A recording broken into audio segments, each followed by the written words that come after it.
გამარჯობა. ანათა სპოტლაითის მაყურებელო. ახლა ვწერთ ჩვენს პოდკასტს ლონდონში. თინათინი მესტუმრა სტუმრად საფრანგეთიდან. ძალიან გამეხარდა ჩვენი მეორე შეხვედრა. თინათინი არის რეჟისორი, ქართველი რეჟისორი, რომელსაც აქვს ძალიან სამაგონებელი ისტორია. ფაქტობრივად არაფრიდან კანის კინოფესტივალამდე. და ძალიან მინდა ჩვენმა მაყურებელმა მოусმინოს ჩვენს პოდკასტს და გაუჩნდეს მიხვდეს რომ აი რაღაცეები ძალისხმევით შესაძლებელია მიაღწიო. და თინათინი ამისი ნამდვილი მაგალითი არის. მოდი დავიწყოთ ახლა ჩვენი პოდკასტი.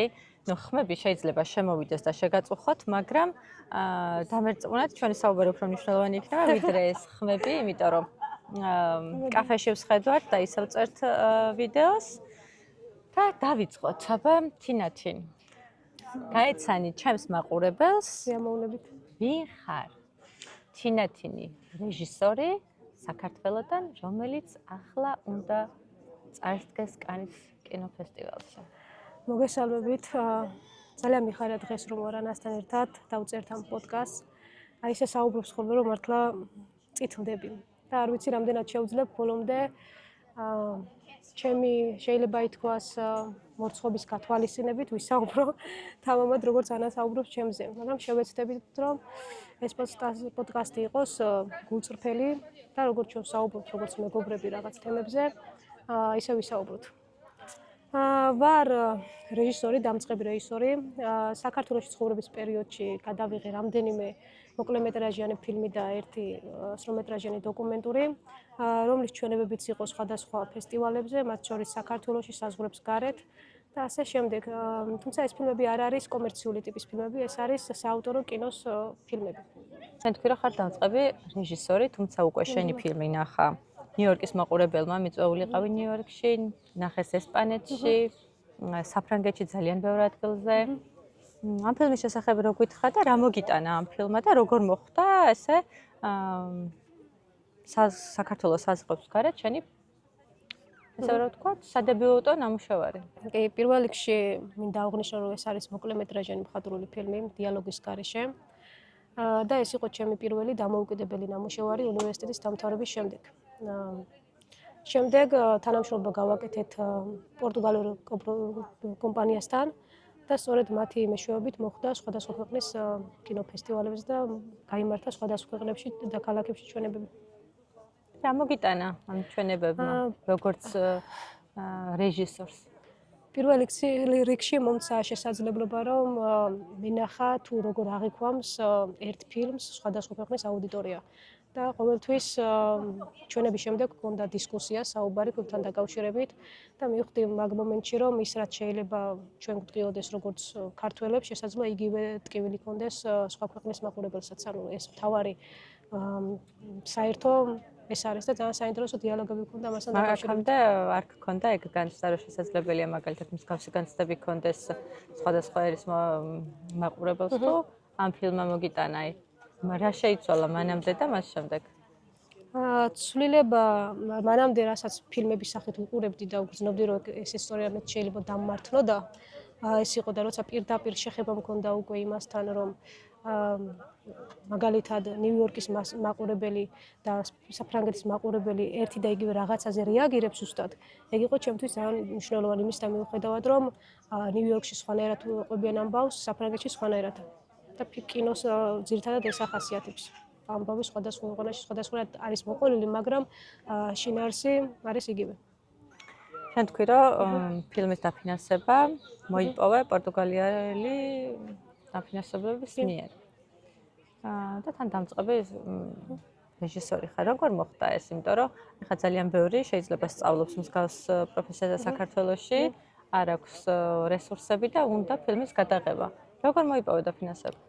პირველ რიგში მინდა აღვნიშნო რომ სამწუხაროდ საქართველოში არის ნაკლები დაფინანსება და ნაკლები შესაძლებლობები და როცა მოვდიოდი ამ პროფესიაში ამის შიში შინაგრად მქონდა ყოველთვის რომ შეიძლება დაფინანსება ვერ მიმეღო, მაგრამ გამიმართლა და უნივერსიტეტის დამთავრებისთანავე მივიღე დაფინანსებები, თუმცა ეს დაფინანსება არ აღმოჩნდა საკმარისი ფილმის დასასრულებლად. ფილმი გავაკეთეთ ქართული თანხებით, ქართული გუნდით, ძალიან ბევრი ადამიანის რესურსით და მხარდაჭერით და მადლობა მათ კიდევ ერთხელ, იმიტომ რომ ეს ჩემთვის წარმოუდგენლად დიდი მხარდაჭერა იყო.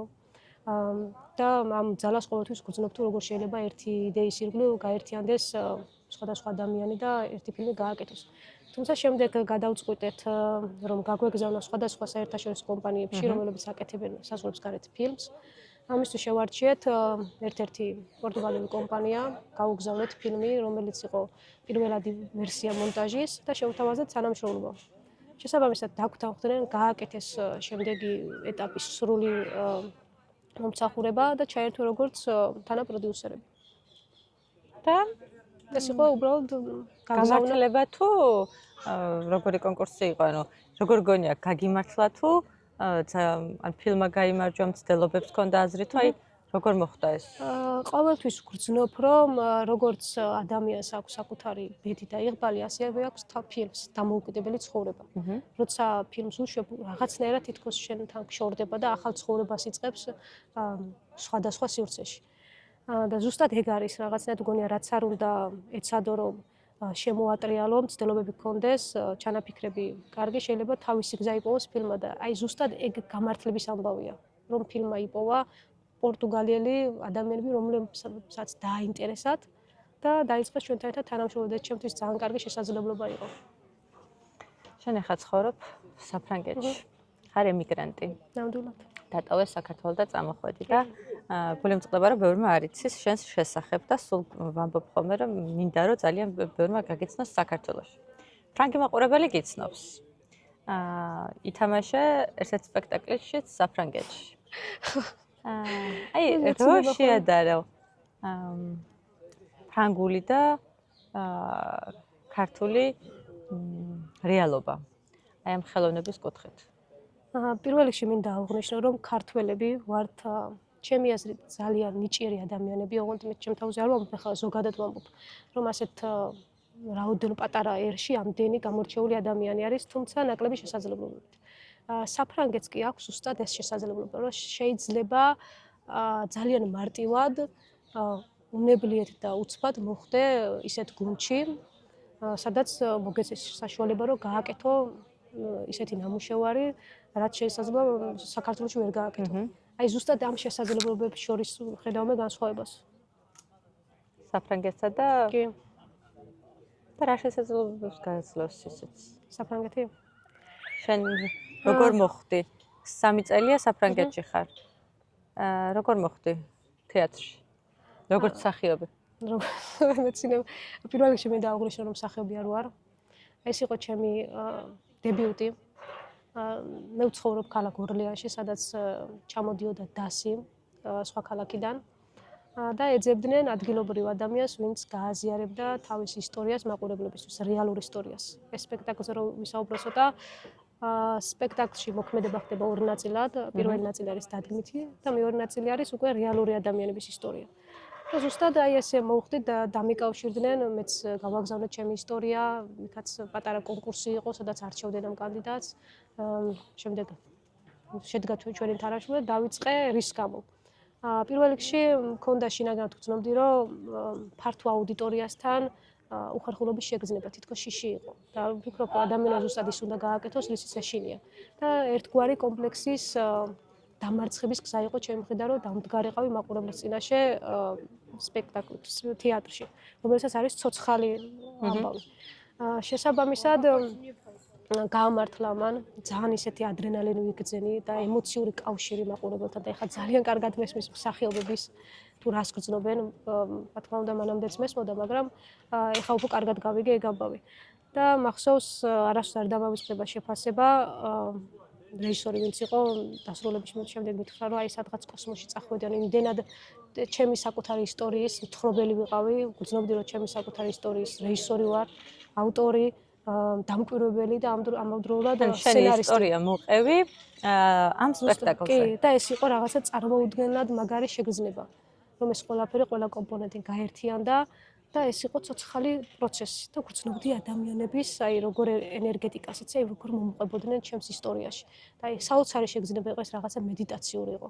და ნამდვილად მადლობა მათ ამ შესაძლებლობისთვის ეს სპექტაკლი გრძელდებოდა 3 დღის განმავლობაში და სხვათა შორის ძალიან ბევრი ადამიანმა ნახა. და მის შემდეგ ხარდაჭერა ვიგრძენი, რომ აქცენტი იყო გაკეთებული ჩემს ისტორიაში, ჩემს პროფესიაზე, საფრანგეთსა და საქართველოზე. ძალიან ბევრი ვისაუბრე საქართველოზე. ვეფხისტყაოსნიდან დაწყებული, არ ვიცი, ძალიან ბევრი რაღაც გავაცანი და ყველაზე დიდი კომპლიმენტი რაც ცხოვრებაში მიმიღია, სწორედ ის არის, რომ ადამიანმა მითხრას, რომ მათ საქართველო აღმოაჩინეს. და შემდეგ უკვე დასრულების შემდეგ ქართული ღვინოც მივირთვით. მართალია, ქინძმარაული არ მოეწონათ, მაგრამ საფერავი ძალიან მოეწონათ. ძალიან ამაღელებლად ყვებოდი ამ ისტორიას და სახეზეც დაგემჩნა და ჩემი ისტორია მოვყვებიო. რა არის შენი ისტორია? ძალიან საინტერესო კითხვა მინდა უღუშოთ დასაწყისში. და საკუთარ ცხოვრებაზე და საკუთარ ისტორიაზე მოყოლა ყოველთვის რთულია, მაგრამ ვეცდები რომ შენთან, როგორც ანას და როგორც მეგობართან და არა წამყვანთან ეს მოუყვე თავისუფლად და თამამად, იმიტომ რომ მე გვზნობ რომ ესე ადამიანებთან საუბრობ თითქოს კადრებით და კინოენით და არა ასე თამამად ღიად, არ ვიცი რის გამო, მაგრამ ეგრეა. ჩემი ისტორია მიწყება ქობულეთიდან, სადაც დავიბადე და გავიზარდე და იყოფა 3 ნაწილად. შემდეგ წავედი თბილისში, ვიცხოვრე იქ 8-9 წელი, სადაც გადავდგი ნაბიჯები პროფესიული სწავლა და ასე შემდეგ. შემდეგ უკვე იქიდან წამოვედი აქ. ეს არის რაღაცა 3 ნაწილი, რომელსაც ძალიან დიდი მნიშვნელობა აქვს ჩემთვის, ქობულეთს, თბილისს და უკვე საფრანგეთს. რო განავრცო? სიამოვნებით პირველი რაც შემიძლია ვთქვა, მოდი ვისაუბროთ ქობულეთზე. აი რა იყო, ვინ იყო თინაჩინი ქობულეთში? ეს იყო ადამიანი. როგორც რეჟისორს რა შეგმატა იმ პერიოდმა? აი, რა მოგაქვს იქიდან როგორც რეჟისორს? ნამდვილად ძალიან მნიშვნელოვანი ეტაპია ჩემს ცხოვრებაში და აი ძალიან მიყვარს პირველ რიგში ქობულეთი. ძალიან მიყვარს ჩემი კუთხე ის ადამიანები და როგორც თევზი წყალში ისევ ყოველთვის თავს. და ეხა არ ვიცი, ეხა ლონდონში ვართ, მაგრამ სიამოვნებით დაუბრუნდებოდი ჩემს სეზონში. ეხა გაზაფხულია ძალიან სასიამოვნო იქ ყოფნა და მიყვარს, ზღვა მიყვარს, განსაკუთრებით კავშირი მაქვს რაღაცნაირად ზღვასთან და ჩემი ოთახის ფანჯრიდან ყოველთვის ჩანდა მზის ჩასვლა. ეს იყო საოცარი მზის ჩასვლა, ნამდვილად, იმიტომ რომ ეს მზის ფერებიც სხვადასხვა. ძალიან კარგად ანათებს. ქობულეთში მზე, როგორც ანა. ხო და მოკლედ აი ეს ემოციები მქონდა, აი ბუნებასთან კავშირი და საყვარელ ადამიანებთან კავშირი, რამაც განაპირობა ის, რომ ჩემს სარეჟისორო ცხოვრებაზე ძალიან დიდი კვალი მოახდინა და რატომ? ქობულეთში არ მქონდა მე შესაძლებლობა ფილმების ნახვის. უნდა ვაღიარო, რომ პირველად როცა კინოთეატრში ფილმი ვნახე, ვიყავი 18 წლის, როცა უკვე თბილისში გადავედი. როცა თეატრში სპექტაკლი ვნახე, პირველად ვიყავი ასევე 18 წლის და ბავშვობაში არანაირი კავშირი არ მქონდა ხელოვნებასთან და ფილმებთან. ფილმები იყო ჩემთვის ის, რასაც ტელევიზორში ვუყურებდით. გასართობის საშუალებას და ის საერთოდ წარმოდგენაც კი არ მქონდა თუ არსებობდა საავტორო კინო. რამაც მე დამაინტერესა. და ეს ის პერიოდია, როცა შეიძლება ითქვას, გადაწყვეტილება მივიღე რეჟისორობის, მაგრამ არ ვიცოდი კინო. და შემდეგ უკვე დავიწყე ამ კუთხით გაცნობა, შეცნობა სამყაროში. თუმცა რა თქმა უნდა, ვფიქრობ, რომ ბავშვობიდან ჰქონდა რაღაცებს გავლენა, განსაკუთრებით იმას, რომ ხასიათი როგორიც ჰქონდა, მიყვარდა ძალიან ადამიანებზე დაკვირვება, გარემოზე დაკვირვება. ჩემო ოჯახურმა სიტუაციამაც იმოქმედა ამაზე, რა თქმა უნდა. ბავშვობიდან ვფიქრობ, რომ 10 წლიდან დამოუკიდებლად ცხოვრობდი. და ის გარემო ჩემთვის ძალიან ბევრ რაღაცას განაპირობებდა რა, მაძლევდა ემოციებს, ოჯახური სიტუაცია ახსენე და ხო, ანუ ახლა დეტალურად არ მინდა ამ თემაზე საუბარი, მაგრამ სამწუხაროდ 10 წლის ვიყავი, როცა დედა გარდაიცვალა და მაშინ მივხვდი, რომ ვარ უკვე დიდი ადამიანი. რაღაცნაირად ბავშვობის ეტაპი დასრულდა ჩემთვის იმ 10 წლის ასაკთვის, თინათინისთვის. რაღაც ძალიან დიდი გარდატეხა მოხდა. და შეიძლება ითქვას, რომ ის ფილმიც, რაც ბავშვის გარდაცვალებაზე გადავიღე, ზუსტად იმისგან განპირობებული იყო. მე წავიკითხე ერთ-ერთი კინო ბავშვის გარდაცვალებაზე გადაიღე, ფილმი და რა კავშირი არის დედის ამბავთან? თითქოს ეს ემოციურად დაუკავშირდა, იმიტომ რომ მე მინდოდა იმ წრის დასრულება, რასაც თინათინი გრძნობდა 10 წლის ასაკში. ანუ ბავშვის გარდაცვალებით მე როგორც გავიგესია თუ არა, არ ვიცი. ანუ ის ბავშვის შენში არსებული ბავშვის მითხარი რომ 10 წლის ასაკში დიდი გავხდიო და რაღაც შენი ბავშვობა თითქოს დასრულდა. ანუ ასოციაცია იყო იმ შენი პატარა ბავშვის ასე ვთქვათ დასასრულის კი, ნამდვილად, იმიტომ რომ ფიქრობ ის რაც გაწუხებს, იმაზე უნდა ისაუბრო, კითხვებზე უნდა დასვა კითხვები, პასუხები უნდა იპოვო და ზუსტად ემოციურად თითქოს დამშვიდი, როცა ეს ფილმი გადავიღე. ეს არის ჩემთვის გზა ვიპოვო რაღაცები ჩემს თავში, პასუხები და შემდეგ ეს აღარ მქონდეს იმ საკითხთან დაკავშირებით კითხვები. ზუსტად ეგ საშუალებაა, ეგ მედიუმია ჩემთვის ფილმებზე მუშაობა, იმიტომ რომ იქ მე ვქმნის სამყაროს, სცენარიდან და იდეიდან დაწყებული სცენარი და უკვე ჩემს წინ პროცესი, როცა ეს ყველაფერი ცოცხლდება ჩემს წინ. და ეს არის ყველაზე დიდი სიამოვნება, რასაც კინოში მუშაობის დროს ვხედავ. აი, ახსენე რომ ფილმი გადაიღე ბავშვის სიკვდილზე, ასოციაცია არის შენი ბავშვობის დასრულებასთან და აი ფილმი რომ გადაიღე, ამან რა დაასრულა, აი რა შეკრა, რა თავი დაასრულა შენში? რატომ მოგინდა რომ აი ეს გადმოგეტანა ეს შინაგანი მდგომარეობა რომ გადმოგეტანა ფილმის სახით? აი რა პროცესი იყო ეს? ძალიან მნიშვნელოვანი პროცესი იყო და ამავდროულად იყო გაუთვითცნობიერებელი პროცესი. მე დავფიქრდი უფრო მეტად.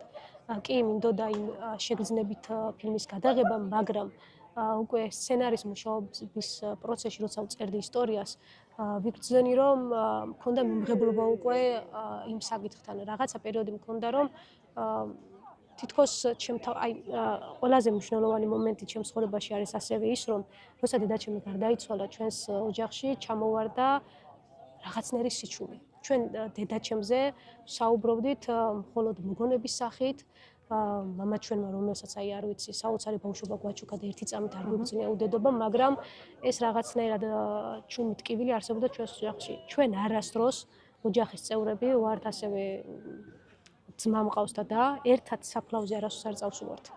თითქოს ეს ცალ-ცალკე დავდიოდით და ამითი გამოვხატავდით და ეს რაღაცანაირი ტკივილი უკვე ფილმშიც გადმოვიდა. და მე ეს ვიპოვე განსაკუთრებით მაშინ გავამახვილე ყურადღება. მე ხარ როცა წარსულზე ვსაუბრობ, მარტივია, მაგრამ როცა პროცესში ხარ რაღაცების გათვითცნობიერება რთულია რა. როცა ერთ-ერთმა კინომცოდნემ დაწერა რეცენზია და იქ აღნიშნა რომ და მართლა ეგრე იყო რომ აი რეჟისორის კომუნიკაციის ამბავიც და წარსული გამოცდილებაც იკითხება ამ ფილმში და ეს იყო ჩემთვის რა თქმა უნდა ძალიან დიდი კომპლიმენტი, მაგრამ ამავდროულად იყო გავათვითცნობიერო რომ მართლა ის შეგრძნება დაინახა იმ ადამიანმა, რაც მე მქონდა წერის პროცესში. ანუ ეგ მომენტი იყო, ანუ მაგ მომენტამდე შენ არ გქონდა ესე იგი გათვითცნობიერება რეალურად ეგრე იყო. ხო, რაღაცა ეგ იმისთან მივხვდეთ რომ ძალიან ისეთი სენსიტიური და შინაგანი პროცესია რა, რასაც ესე ახლა პასუხს პირდაპირ ვერ ვიტყვი, მაგრამ გრძნობდი შეგრძნების სახით, მაგრამ იქ მივიღე გათვითცნობიერებაზე. არ ვიცი ხალხს რა ქვია. ახლა მუშაობ მეორე სცენარზე და მაყურებლებს ვეთქვი მეგობრებო, რომ ვინც გვიყურებს, ეხლა რა სცენარზეც მუშაობს თინათინი, ამ სცენარით მიწვეული არის კანის კინოს ფესტივალზე. წინა ფილმზე ეხლა გავიგეთ რაზე გქონია ესე ვთქვათ ასოციაციები. აი ეს სცენარი, რომელიც ეხლა დაწერე და აი იმხელა წარმატებაა, რომ ქართველი რეჟისორი მიიწვიეს კანის კინოფესტივალზე და 17 მაისს მიდიხარ შენ ძმასთან ერთად. ეს სცენარი საიდან მოვიდა, ამ სცენარის იდეა და როგორ დაიბადა და რა ანუ იმხელა მნიშვნელობის არის, რომ კანში ხარ. საიდან მოვიდა იდეა? მაგას რა საფუძველი უდევს? არის შენი ცხოვრების რაღაცა კვალი თუ დამოუკიდებელია? კი, მანდაც არის კვალი და პირველ რიგში ვგრძნობ წითლები. აი, შეგრძნების დონეზე, ანუ ახერხებს იმას, რომ ყოველთვის გამაწითლოს. მადლობა შენ ესეთი წარდგენისთვის. რა თქმა უნდა, ეს ძალიან მნიშვნელოვანი მომენტია როგორც ჩვენთვის, როგორც ავტორებისთვის, ასევე საქართველოსთვისაც, ქართული კინოსთვის კი. განსაკუთრებით შეიძლება ვთქვა, რომ ჩემი რეგიონისთვის, იმიტომ არის ეს რეგიონის ამბავი, ჩემს სოფელში განვითარებული ისტორია. მაშინ როცა უკვე თბილისიდან დავბრუნდი ქობულეთში, რაღაც გარკვეული პერიოდი გავჩერდი და შემდეგ წამოვედი საფრანგეთში. ეს იყო თითქოს ბავშვობაში დაბრუნება, ოღონდ სხვა თვალით. აი ეს რომ გაიზრდები და ბრუნდები შენს წარსულში და იყო ეს საოცარი პროცესი, აი დაკვირვება უკვე როგორც დიდი ადამიანის. და ამ პერიოდში ვიპოვე თემები, რაზეც მინდა ფილმის გადაღება და ინსპირაცია იყო მამაჩემი. და რატომ ახლა? მაშინ როცა ყველას გვახსოვს უშუქობის პერიოდი, როცა ტელევიზორიც არ იყო და მახსოვს არ დამავიწყდება ის მომენტი, როცა სკოლიდან ბრუნდებოდი, დენის გენერატორი ხდებოდა გზად და თუ ის ხმას გამოსცემდა, ესე იგი სახლში ტელევიზორს უყურებდი მულტფილმს არა იმას. და ეგ ძალიან ისე დამამახსოვრდა და ეგ იყო ჩემი რაღაცნაირი ბავშვური შეგრძნება. იმედი რომ და როცა არ იყო, მამაჩემს ჰქონდა ეგეთი ტრადიცია ოჯახში. ის გვიყვებოდა ნამდვილ ისტორიებს. ეს ნამდვილი ისტორიები იყო როგორც ნოველები. ჰქონდა თავის დასაწყისი, განვითარება, დასასრული და იმდენად საინტერესოდ ყვებოდა, რომ მე იმ ისტორიის ნაწილი ვხდებოდი. და ვფიქრობ, რომ ჩემს რეჟისორობაზეც აი ამ ისტორიებმა ძალიან დიდი ზეგავლენა მოახდინა რა. ეს იყო სოფელში განვითარებული მოვლენები, თავისი მეგობრობის შესახებ, საკუთარი თავის შესახებ და არ იღლებოდა.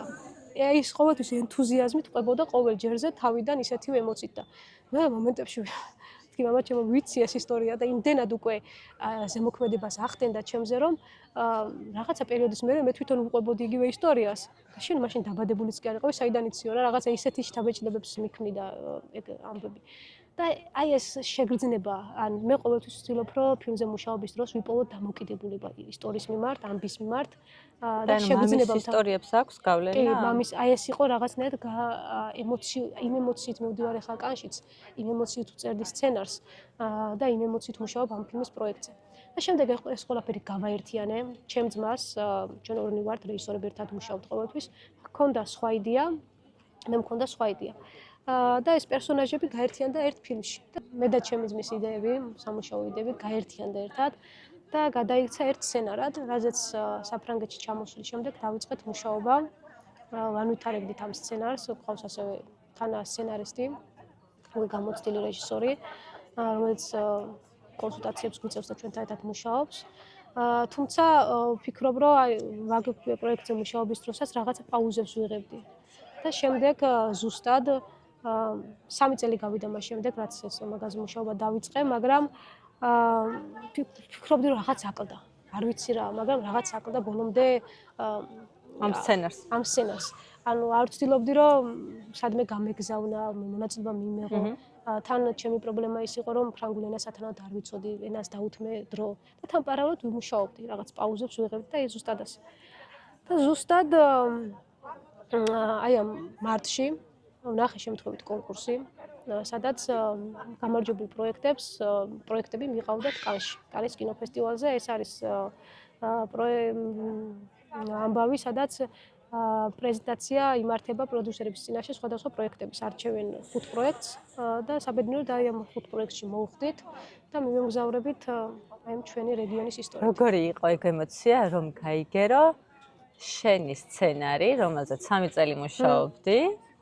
ხუთეულში მოხვდა. რა შეგრძნება მოგიტანა? შეგრძნების დონეზე მქონდა ძალიან ორმაგი შეგრძნება. პირველი იყო სიხარული, მაგრამ მეორე იყო რაღაცნაირი პასუხისმგებლობა იმასთან დაკავშირებით, რომ ჩემი ისტორიაც არის ამ სცენარში, თან ასევე ჩემი რეგიონის ისტორია.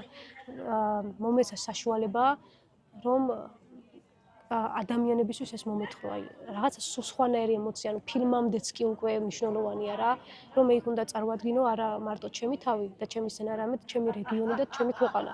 და ეს იმდენად ამაღელვებელი იყო. ელოდი. უნდა გითხრა რომ არა. არ ვიცი რატომ, მაგრამ არა. გულისიღრმე შეიძლება მქონდა რაღაც, მაგრამ როგორც კი გავაგზავნე, ეს იყო უბრალოდ ცდის ამბავი და არც გამიკვირდა რაღაც მომენტში. მეტყვი შენ რატო გაგიკვირდა?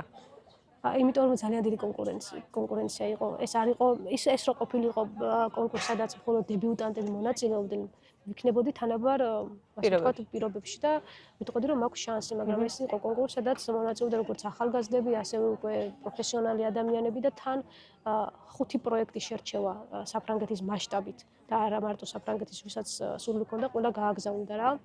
ეს იყო ძალიან დიდი, არ ვიცი, ანუ ძალიან ისეთი ემოცია მქონდა რომ დავიმსახურეთ ეს და მადლობა მათ ამ შესაძლებლობებისთვის და ეხლა იწყება ყველაზე მთავარი ამბავი. ჩვენი პროექტთან ერთად ვიწყებთ მოგზაურობას და შემდგომად ფილმის ეხლა რა შეგრძნება გაქვს, რა მოლოდინი გაქვს კანისგან? სცენარი იქნება, სცენარისტები მოისმენენ, რა მოლოდინებით მიდიხარ?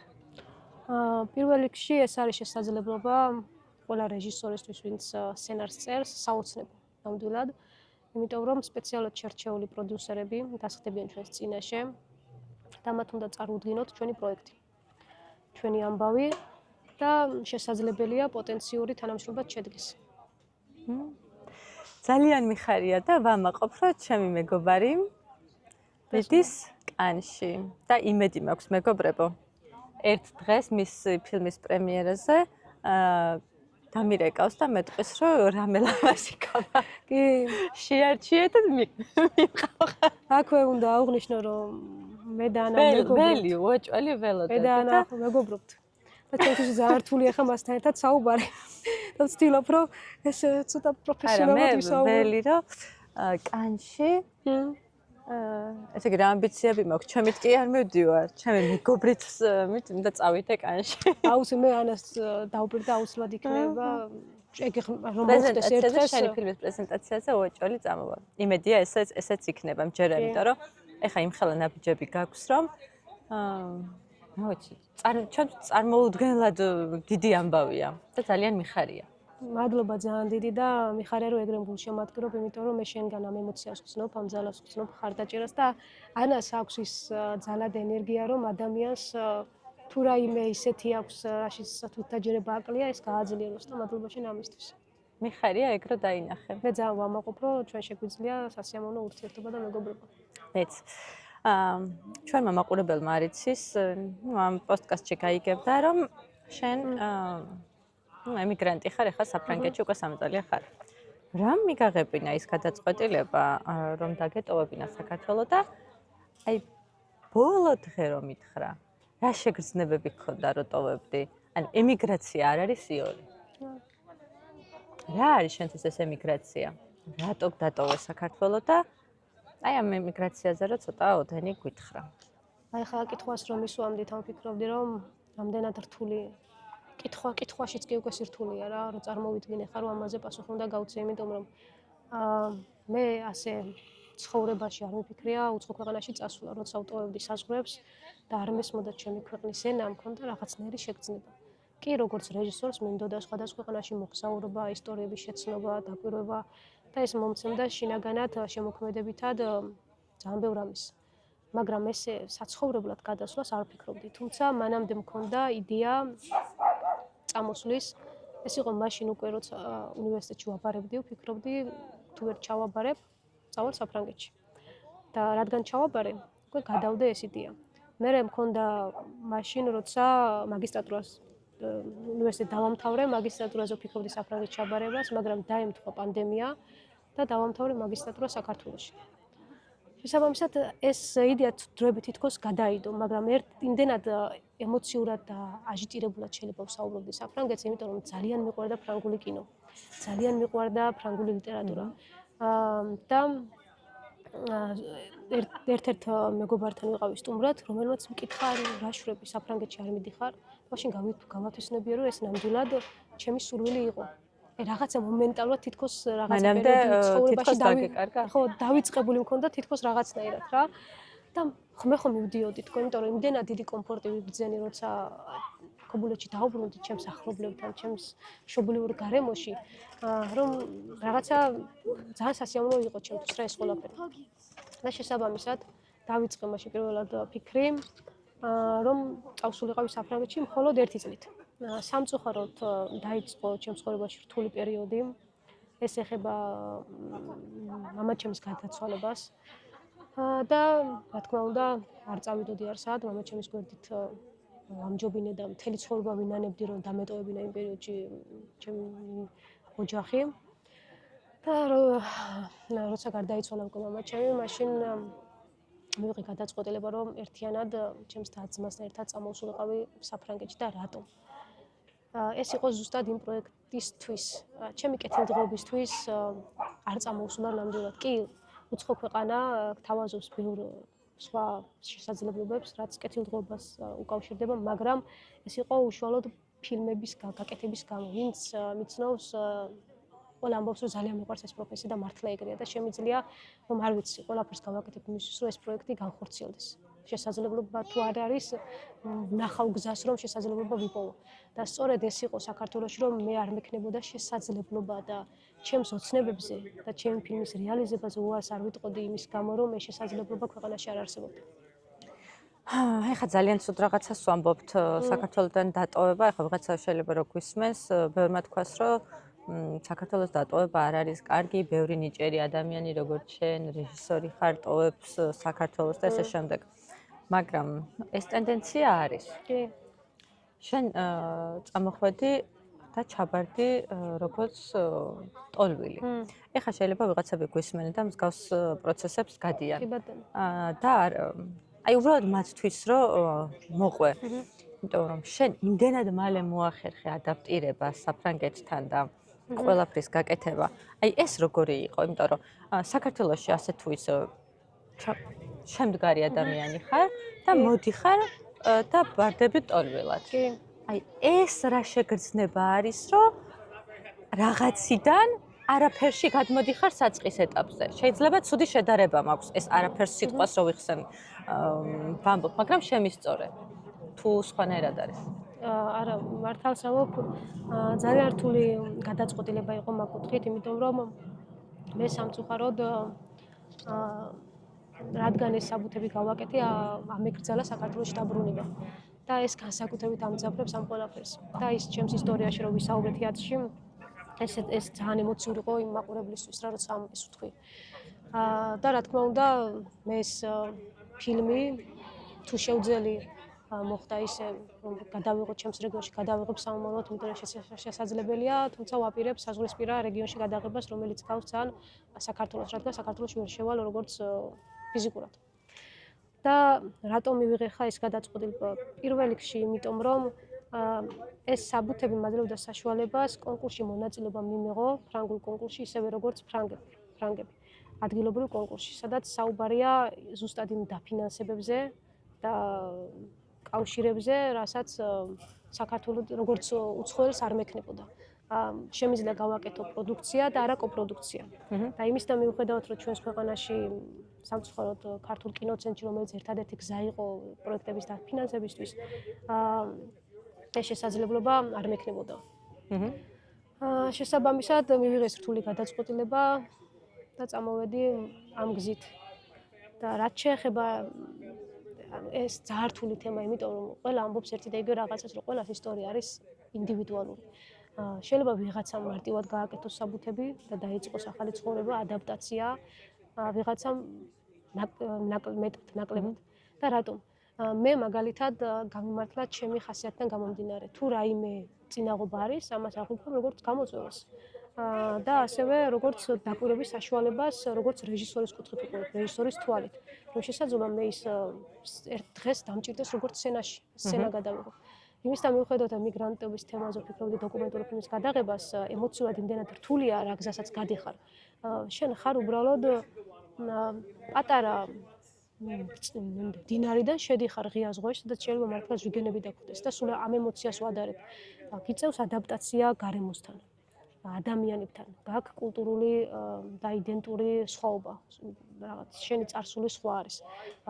არ გაქვს შენს ახლობლებთან ურთიერთობა და ყველაზე მტკივნეული ჩემთვის გასათვისრებელად იყო მხოლოდ ის არა, ერთ-ერთი ის იყო, რომ ჩემთვის ქართული დრო გაჩერდა. ჩემს მეგობრებს და ახლობლებს უყურებ მხოლოდ ეკრანის საშუალებით ტელეფონზე და არ შემიძლია ვნახო ჩემი მნიშვნელოვანი ადამიანების, ბავშვების მაგალითად გაზრდის პროცესი. და ბევრი სირთულე აქვს. ემიგრაციას. რა თქმა უნდა, მაგრამ ამავდროულად გაძლევ შესაძლებლობას გააკეთო ის, რაც გინდა და მე რაღაც რამდენიმე კვირის წინ თუ არ ვცდები, ნახე ასეთი ვიდეო, სადაც საუბრობდნენ, რომ სამშობლო არის როგორც მშობელი. და მართლაც ესეა და ვგრძნობ, რომ როგორც ნამდვილი მშობლები დაუკარგეთ ცხოვრებაში, ასევე სამშობლოს სახით დაკარგულად არა, მაგრამ საფრანგეთმა მომცა ახალი შესაძლებლობა, როგორც მშობლის როლი შეასრულა ძალიან ბევრი კუთხით და ასევე ძალიან დიდი მადლიერების შეგრძნება მაქვს საფრანგეთისთვის მითხრა ესეთი რამე პირდაპირ თინათინ ისწავლე ენა და გააკეთე რაც გინდა ჩვენ ყველაფერში მხარს გიჭერთ და გეხმარებით და ეს იმდენად დიდი შესაძლებლობა საფრანგეთმა ზუსტად აი ესე პირდაპირ ესე გგონია ესეთი ასოციაცია კი ზუსტად იმიტომ რომ პირველივე დღიდან მე ვიგრძენი ამ ქვეყანაში რომ ყველა კარი ჩემთვის ღია არ ვიცი აი ეს მეგობრები მეუბნებიან რომ წინა ცხოვრებაში ფრანგი იყავი არ ვიცი შეიძლება ეს ჩემი გადაზედმეტებული ემოცია და შესაძლოა ძალიან ბევრ რაღაცაში გამიმართლა ან სიტუაციურად კარგად დაემთხვა მაგრამ ეს შეგვიძლია ნამდვილად მაქვს და ასევე ყველაზე მნიშვნელოვანი რაც არის ჩემთვის რომ საფრანგეთიდან უფრო მეტი რაღაცის გაკეთება შემიძლია ჩემი ქვეყნისთვის საქართველოსთვის ვიდრე საქართველოში ყოფნის დროს იმიტომ რომ რაღაცა ხელფეხი შეკრული მაქვს იქ იმიტომ რომ შესაძლებლობა არ არის თორე იქაც შემეძლო თავისუფლად სამსახური და მსგავსი რამე ფილმს ვერ გადავიღებდი და ჩემს ოცნებებზე უარს ვერ ვიტყოდი იმის გამო რომ შესაძლებლობა არ იყო და ეს ძალიან მტკივნეულია ამის გათვითცნობიერება ეხლა რა გეგმები გაქვს უკვე საბუთები გაქვს ფაქტობრივად სრულუფლებიანი წევრი ხარ საფრანგეთის მოქალაქე არა მაგრამ საბუთები გაქვს ეხლა რა გეგმები გაქვს? ეხლა როგორ ხედავ შენ ცხოვრებას, როგორ განვითარდება? პირველ რიგში საფრანგეთმა ჩემზე გავლენა მოახდინა დადებითი კუთხით ბევრ რაღაცაში და რა შეგრძნება მქონდა ის რაც წიგნების სახით მქონდა წაკითხული, ის რაც ფილმების სახით მქონდა ნანახი და რაც მომწონდა ფიქრობ მე რომ ზუსტად ის რეალობა დამხვდა და აი ის ემოციური კავშირები ვიპოვე. რომ ნამდვილად კი ასია. ანუ ფილმებში რასაც ხედავდი, ასეთი ცხოვრება აქვს და ჩემთვის ძალიან მნიშვნელოვანია. და რა კუთხით მოახდინა კიდე გავლენა. მივხვდი საფრანგეთში ყოფნის დროს და ვიპოვე რომ მომწონს ძალიან მოდის სფერო და მინდა მოდის ფილმების გადაღება ჩემ ფილმებთან პარალელურად, როცა თავისუფალ დრო მექნება, სიამოვნებით გავაკეთებ ამას. რომ მინდა ჩემი რეჟისორის უნარები და კინოხედვები გადავიტანო ამ კუთხით. და ეს რაღაცნაირად ძალიან საინტერესო გონია. და ვაპირებ აი ამ კუთხით მუშაობას. ასევე მეორე მოკლემეტრაჟიანი ფილმის სცენარს ვამუშავებ, რასაც თუ ისე წავიდა ამბები როგორც ჩაფიქრებული მაქვს, შესაძლოა უკვე ამ ზამთარში გადავიღო თუ არა მომავალ ზამთარს და ვნახოთ აბა როგორ გამოვა, რადგან ის რომ ვახსენეთ, რომ ახალი ცხოვრება სჭირდება ენა.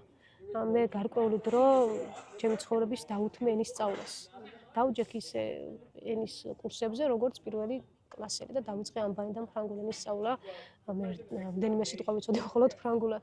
და ეს ჩემთვის ძალიან საინტერესო პროცესი იყო, მაგრამ ამავდროულად რთული, იმიტომ რომ პროფესიულად შეზღუდული ვიყავი. თითქოს მუნჯი ვიყავი და ვერ გამოუხატავდი იმას, რაც მინდოდა ფრანგულად. და საფრანგეთში ასია, რომ ინგლისურად ნაკლები შესაძლებლობა სამწუხაროდ და უეჭველი უნდა ისწავლო ფრანგულ ენას. და ეს ჩემი ცხოვრების ეტაპი დაუთმე. იქ საქართველოში დავამთავრე უნივერსიტეტი, მქონდა კარიერული ნაბიჯები, მაგრამ მართლა ნოლიდან და ამის ეს სიამაყის შეგრძნებას მაძლევს შინაგანად, რადგან ნოლიდან დაწყება ძალიან საინტერესო ცხოვრების. ესე იგი მეგობრებო ფოტიში ისეთი ინციდენტი მოხდა სახეზე კი შემემჩნია. მეცადე რომ არ შემჩნეოდა, მაგრამ ხო, ველოსიპედი წაიქცა და მაგრამ არავინ არ დაზიანდა კიდევ კარგი. მაგრამ ისე მომწონს აი აქაური ხა. მეც ველოსიპედზე დამაგრებული აქვს პატარა ბავშვის ჩასაჯენი. აი თოთო ბავშვის. კიდე კაი ბავშვი არის შიგნით, მაგრამ ესე დადიან საყვარლად. ძალიან მომწონს მეც.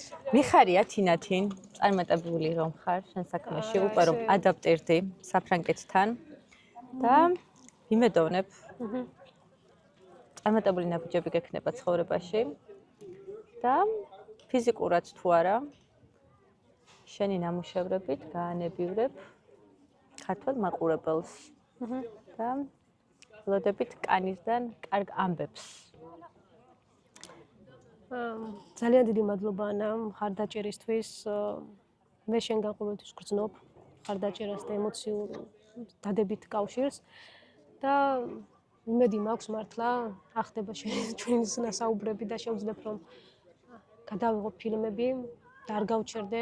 ჩვენ ყველაზე მეტად საერთო რაც გვაქვს, არ გიყვარს გაჩერება ერთ ადგილას. მოძრაობა და მოძრაობა. ანას და ისაც ძალიან დიდი საერთო გვაქვს და მართლა ესე ვაპირებ და ვნახოთ აბა როგორ გამოვა. მიხარია ძალიან. მეგობრებო, იმედია მოგეწონათ ჩემი პოდკასტი თინათინთან ერთად, იმიტომ რომ ძალიან საამაყოა ქართველი ადამიანი მოხდეს კანში, ვამაყობ ამით. და გამოიწერეთ ჩემი არხი მეტი საინტერესო ვიდეოსთვის და ანათეთ ჩემთან ერთად. ჩემი პოდკასტ რაღაცის თქმა გინდოდა. მინდა ანამ ძალიან ბევრი ისაუბრა ჩემზე და გამაწითლა რამდენჯერმე და იმის პოდკასტის გარეთაც. ამიტომ ახლა მინდა ანაზე ვისაუბრო დადებით. მე ანას პოდკასტს ძალიან დიდ მხარს უჭერ მომწონს მისი იდეიდან რასაც აკეთებს და იმედი მაქვს რომ ძალიან ბევრი შესაძლებლობა იქნება პოდკასტების ლონდონში ჩაწერის, პარიზში ჩაწერის, სხვადასხვა ქვეყნებში ემიგრანტების ჩაწერის. ნახოთ. თავი არ ვიზარმაცოთ. ხო, რა თქმა უნდა და მე როგორც ჩემი ახლა კამერებით და განათებებით და რაღაცებით აუცილებლად მხარს დავუჭერ, იმიტომ რომ ჩვენ მაგრამ შენ პარიზში, მე შენ საფრანგეთში, მე ლონდონში. ლონდონში გავაერთიანებთ ეს მატარებელი დადის სხვათა შორის 2 საათი ნახევარი არ შეჭრდება. და მე ანაზე დაპირებული ვარ, რომ აუცილებლად უნდა გადავიღო. ეს ჩაფიქრებული მაქვს ერთ-ერთ მოდის ფილმში, როგორც გითხარი. და ჩვენ ესე გამოდის რომ რაღაცნაირად ფორმალურად საუბრობთ. მაგრამ ჩვენ ამის კადრის გარდა ვართ კარგი მეგობრები. ეს მინდა ჩემმა მაყურებელმა იცოდეს. და ჩემი ძალიან მნიშვნელოვანი და სასიამოვნო მეგობარი ხარ ჩემთვის. მიხარია ძალიან ამის მოსმენა. რაც მგონია რომ მშობლის როლს ასრულებ. მე ვასრულებ მშობლის როლს? ნამდვილად ეგრეა მეგობრებო. ვაუ, ეს პირველად გავიგე. ხო არის რა აქვს ანას ეს ამბავი. როგორც გუშინ ჩემს ვიდეოს რო უყურებდი და არ მოისვენა სანამ ის არ იპოვა ის ინფორმაცია ჩემს დასახმარებლად რაც უნდა დამხმარებოდა. მოკლედ ეს პოდკასტი თინათინზეა მე. როცა მასე საუბრობ, მე ჩემზე მაწითლებს სულ ეგრეა მეგობრებო და როცა მასე დადებით საუბრობ, კარგი მოიცა. კარგი აღარ გვინდა. შენ შეგიძლია შენს პოდკასტი თუ გექნება მიმიწვიო და იქ მე ვისაუბროთ. რაზე? პირიქით. გამოწვა მიღებული ეხა მეუნება იდეას თავაზობს რომ პოდკასტი დავიწყო პოდკასტების სერია. კი, იმიტომ რომ ეხა მგონია რომ ვართ იმ ერაში რომ ადამიანი უნდა გამოამჟღავნოს თავისი უნარები. ეს იდეაც იმიტომ მომივიდა რომ შენ გაქვს ამხელა პოტენციალი და ვფიქრობ რომ მეტმა ადამიანმა უნდა იცოდეს, მეტი ადამიანი უნდა გიცნობდეს და უნდა ამ სამწუხაროდ ცხოვრობთ ისეთ რეალობაში, რომ სოციალური მედია ასე თუ ისე, ასე ვთქვათ, ცნობადობას განაპირობებს. და ის რომ მაგალითად ეხა შენ მიდიხარ კანში, ეს ფიქრობ რომ უნდა იცოდეს ძალიან ბევრმა ადამიანმა. ძალიან ბევრმა ადამიანმა. იმიტომ რომ მე ყოველთვის ვზნობ შენგან განსაკუთრებულ გულწრფელურ მხარდაჭერას. და ეს ჩემთვის ძალიან მნიშვნელოვანია და მადლობა კიდევ ერთხელ ანა შენ ამისთვის მართლა. მადლობა. მოკლედ მეგობრებო. ეგრე არ უნდა. არა. რა. მოკლედ მეგობრებო. გამოიწერეთ ჩემი გვერდი ანათეს სპოტლაითი YouTube-ზე, Instagram-ზე, TikTok-ზე, ყველგან და ანათეთ ჩემთან ერთად. აბა დროებით. ბატონო, ანათებს და თინათინობდა და მაინც ანათებდა ხო იყო თუ რაღაც ეგეთი ფრაზა რომ დამავიწყო როგორ არის. მაგრამ თინათინობდა. კი.